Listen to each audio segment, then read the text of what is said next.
पड़ोसी देश नेपाल के बैराजों से लगातार लाखों क्यूसेक पानी घाघरा और सरयू नदी में छोड़े जाने के बाद घाघरा और सरयू नदी का जल स्तर निरंतर बढ़ रहा है।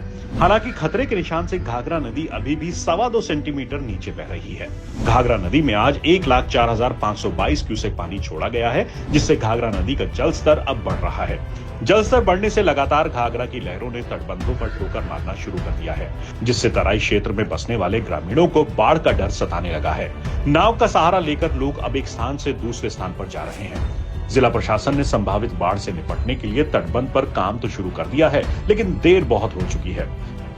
जियो सीट के साथ बोल्डर व पीपा का पुल लगाकर तटबंधों को सुरक्षित रखने का प्रयास किया जा रहा है, लेकिन बांध के मरम्मत कार्य में सुस्ती का कारण ग्रामीणों को डरा रहा है।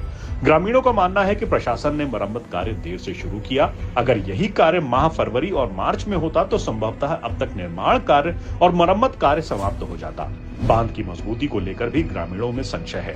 निर्माण कार्य में लगे अधिकारियों और कर्मचारियों की लापरवाहियों को देखकर ग्रामीण ये मानने को बिल्कुल भी तैयार नहीं है कि बांध मजबूत है और ये जलधारा के दबाव को ज्यादा दिनों तक झेल पाएगा। बंधे के आसपास के गांवों में रहने वालों ने बताया कि मरम्मत और निर्माण का कार्य तब शुरू हुआ जब बरसात शुरू हो गई। एली परसौली निवासी अमित कुमार यादव ने नाव से नदी को पार करते हुए बताया कि आधी आबादी नदी के उस पार बसती है, इसलिए आने जाने में बहुत परेशानी होती है।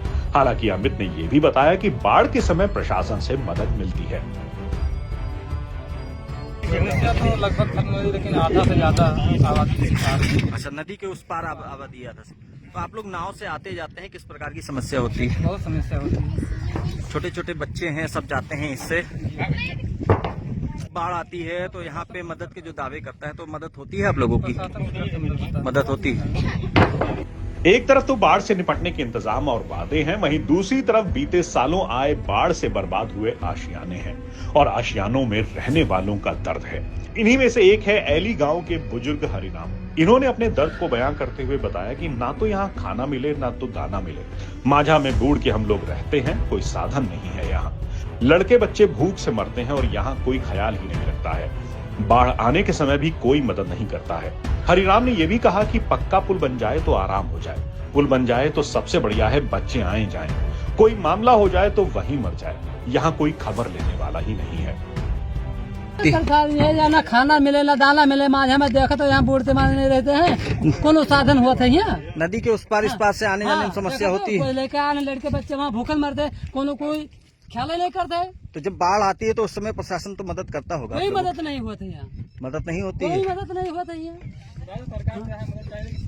हाँ, पुल बन जाए तब आराम हो जाए। तो इस पार से उस पार जाने के लिए पुल की मांग आप लोग कर रहे हैं? पुल बन जाए सबसे बढ़िया है। बच्चे आवे जाए, मांदा हो जाए, वहीं मर जाते हैं। क्या क्या कोई खबर ही नहीं लेता है यहाँ क्या होता है क्या नहीं होता है।